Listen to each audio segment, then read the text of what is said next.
What's up everyone, welcome to another episode of Garage Topics. It's a beautiful day outside. It wasn't earlier, but that means it's good news because the engine's going back in the Corvette. Hallelujah. Corvette's ready for the engine to go back in. It's on jack stands, it's raised up. That's only part of the process. Another way of doing this clutch job, if you're doing it from scratch, is to lower the entire section below with the left. That's the easiest way. But what we've done, we're taking the engine out from the top. The torque tubes right down here, this little guy right here, and so we're going to replace the throwout bearing that's there and the clutch that is assembled to the engine, because the clutch is on the back of this instead of in the back. First order of business for this clutch job is going to be the throwout bearing. This is the new Hayes throwout bearing. This one's specific to the C5 Corvette. There's some really cool features with this. This is a stock OEM throwout bearing. It looks very similar. A big drawback of these ones for the Corvette, and I think all generation Corvettes, C5 and C6, is that this one goes up to the master cylinder for the throwout bearing, hydraulics. This here is the bleeder screw. And when it's sitting in the engine, that bleeder screw is sitting up against the car, which makes it almost impossible to get to that. So trying to bleed this once it's installed is miserable. This Hayes unit has these extended lines, so one of them is going to go to the master cylinder, but the other braided line is going to be a bleeder screw extension, so you can put this on the firewall and bleed it from there instead of going all the way underneath the car and getting a bunch of brake fluid on your face. So that's a huge advantage. In addition to the throwout bearing, we're going with a Hayes 650 street clutch. Full notice, this one's been on display for a while, so it's a little bit old, but this is what they look like when they go in your engine, so it's feeling out. So this guy should hold up to 650 horsepower, a flywheel. My engine, I'm predicting about 550, so we'll see. It should be pretty good to go. And we're also doing a flywheel as well from Hayes. It's a steel one, it's 30 pounds, it's balanced. When you get this, it'll be sitting like this here, separated. These shims here are to get it so it matches up to the OEM one. You can set it up as close as you can to this as far as height goes, but you put a couple shims in and then you slide this on over. And this stud here, there's a bunch of holes for you to screw it into. This stud's sole purpose is to align these with the holes at in the bell housing. So the bolt holes are left and right here. Same thing, left and right. So you want to align it so that these fittings can come out of the bell housing fine. And these instructions here have specific stuff to the C5, but it's overall generic. I got a little freaked out. There's this O-ring it keeps mentioning. On the C5 kit, the O-ring is already installed, so you don't have to worry about any of that O-ring nonsense. So you skip on over. What's going to happen here is you've got this measurement sheet, so you need to get some measuring utensils, either a ruler or a caliper, and measure specifics to make sure that the clutch engagement is going to be fine. We'll test it on here before we put the engine in, and we'll test it again once the engine's just lightly in to make sure that the pedal feels good, but you want to make sure that this is right because this can really make your day bad. But if you get it right, it should be good for an extremely long time. To get some of these measurements, we need to actually install the flywheel and clutch and everything. So I've went ahead and used ARP flywheel bolts. It calls to use the specific lube. I went ahead and put just a slight bit of lube on and just slightly torque these down to get it to seat in there perfectly, so it's perfectly flat with the crank there. So that's good to go. We'll put a little bit of ARP grease on here. I've got some red thread locker as well, so we'll do that. All right, reread the instructions. Gonna torque all these down to 85 foot-pounds of torque with the ARP bolts that I got, so that's what we're gonna do now. I went ahead and got the rest of these snug. ARP's instructions, you put the red Loctite on the threads and the lube on the base of the bolt. And so I'm just gonna go ahead and hand tighten all these in, and then we're gonna crank these down to 85 foot-pounds of torque. But we'll do it a crisscross pattern, alternating side to side to make sure that this is actually flush in here, but that's how we're gonna do it. And then this will spin the engine, so we need to put a pry bar in right here to stop this whole thing from spinning.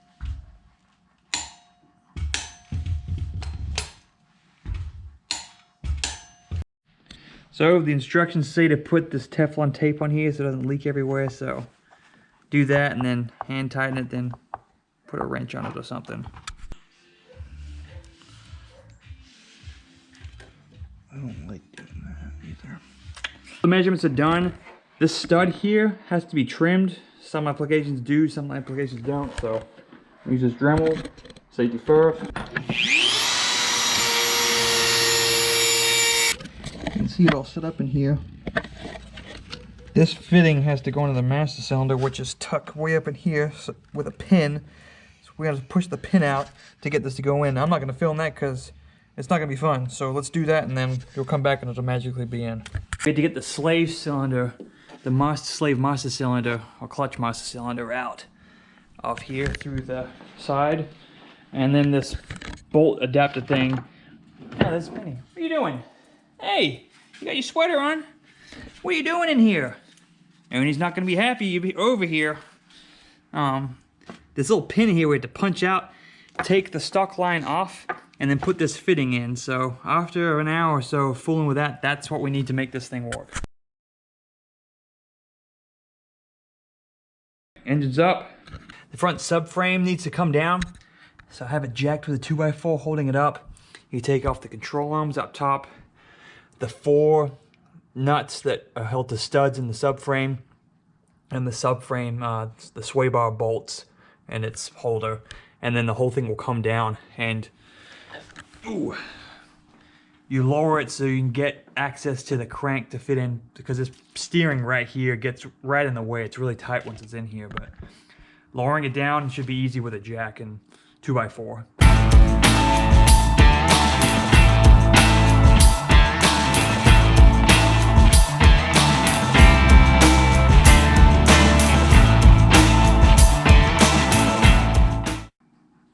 Just a little bit more. That should clear. Good? Good. Okay.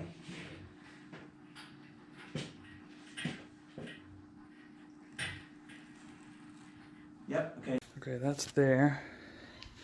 Go further in a little bit, you think? Yeah, keep going there.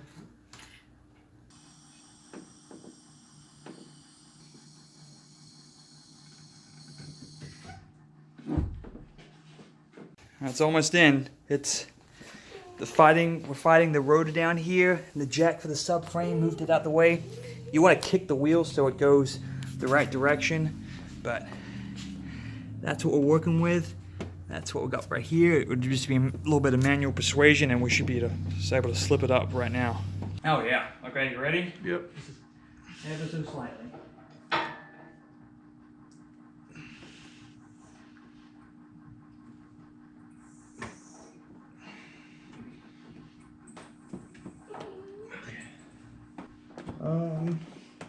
I think we're bottoming out on the subframe.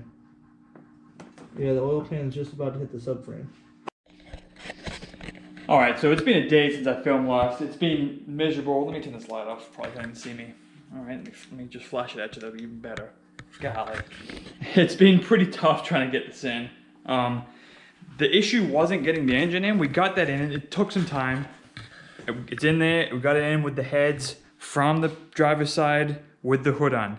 Let's go. So that's an accomplishment, but our issue now is that we are unable to get the engine to actually hook up to the torque tube because we need to get the angle just right. And because I'm ghetto, don't have all the tool I need, what the trick was, I believe, I hope, is that I'm trying to get the engine to go like this, how it is stock, but the torque tube is actually going down. So I need to make this engine go like this, make it forward, push down some more. Typically use a little windy thing here to make it go up or down. I don't have one of those, so I'm ghetto. Riser strap's helping. We need the front to go down some to allow it to, the angles to match up, and we'll push right in. Let me bring you underneath. That's all right. Now I'm gonna play around with this a little bit so we can hopefully get the right angle, and hopefully this will pop right in. You do not wanna force this in, it'll break some crap. I ain't about that. I ain't got cash for that. I'm just trying to make some stuff happen, so I'm gonna get to it.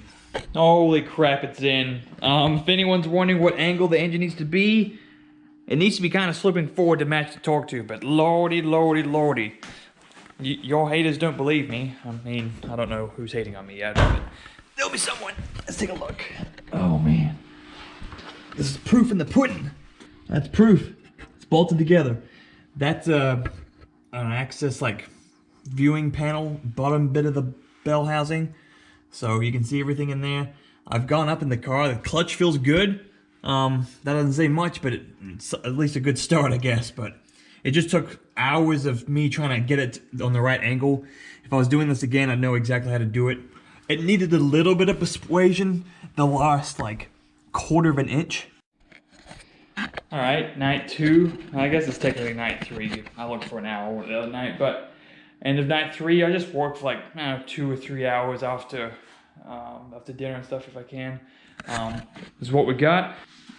It's all in here, but I got a little secret. I'm gonna take this off the horse right now. Let's get it.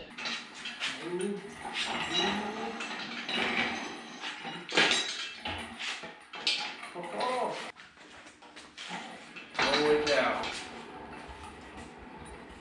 Yeah, look at that. An engine in the Corvette. That is crazy. It's been 4 months. I've been slowly working like an hour or 2 after work every evening when I can. Just Christmas just happened for the time of this video, so that put a wrench in everything. But I did get all of the air conditioning installed down here. The tensioner and pulleys and stuff, and the actual compressor itself is all done. How to connect up some of the electrical stuff. The bell housing, all of that has been reinstalled, and so has all of the plate that goes over the torque tube. That's all good to go and dandy. Those oxygen sensors that need to wait for the headers. Now, since I've got the AC in, now I'm going to put the rest of the pulleys on and belt system. This is a new power steering pump. The old one had that plastic one. Let me show you what I'm dealing with. The old one in the Corvettes had this plastic janky thing. It got stuck, so I just whacked it with a hammer. This is a new LS2 style pulley, about identical size. Fit right on there.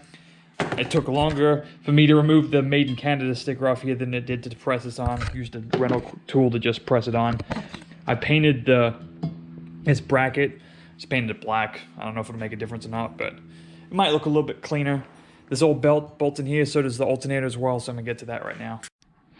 Everything's buttoned up, except I don't have the coils plugged in, and I don't have the fuel pump fuse plugged in, and one vacuum thing, but I've got coolant in here.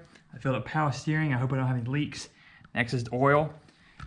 So for oil, it's a brand new engine. If it's an old engine, you're probably fine, but for a new engine that needs new cylinders and has new rings in it, you gotta use some break-in oil. I'm using this Driven 30 weight 5W30 oil.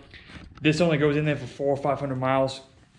It's gonna help get the rings to seat in the cylinders so that later on in life, everything's sealed up and good. So you can only run this for a couple hundred miles to make sure everything breaks in right. It's only for brand new engines, which this is, so let's throw some oil in here. I can't wait.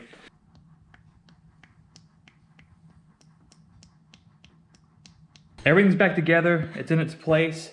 We actually started this once. I'm gonna cut to that clip right now. Matt from MCR was so gracious enough to come by the house and help get it started.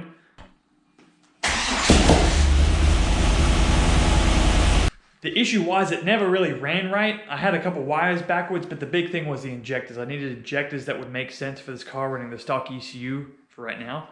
So we went with Fuel Injecting Clinic 425cc boys. Them fellas right there. And so they provide all the information you need to run on a stock ECU, so with HB tuners. So Matt's gonna come by again, and we're gonna try and start this, get it some heat into it, break in the piston rings, and get it to idle enough to put on a trailer to go get it started to tune. So fingers crossed there's no other issues.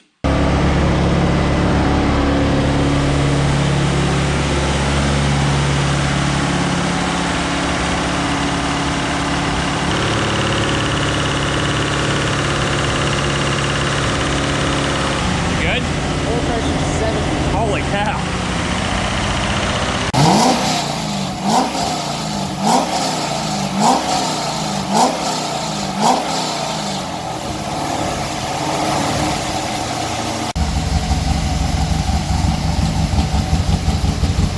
Here she is. She runs and drives. Holy crap. I still gotta put the taillight in. That's for another conversation, but she went fine. I had to check underneath the car, so I got another hoodie on, same day. I ain't playing with you. I just drove this around the block with Matt, and it drives very good. It still needs to be tuned and stuff, but the clutch works, the engine works. It drives way smoother than what it did before. It was only a 10-15 second test drive or whatever, so you'll get some film footage soon, don't you worry. It's such a huge project. It's the first time I've ever done it. I never changed a clutch before, let alone an engine and this much work on a car. But if you take your time, read instructions, you can do it too. And we did it here. Oh man.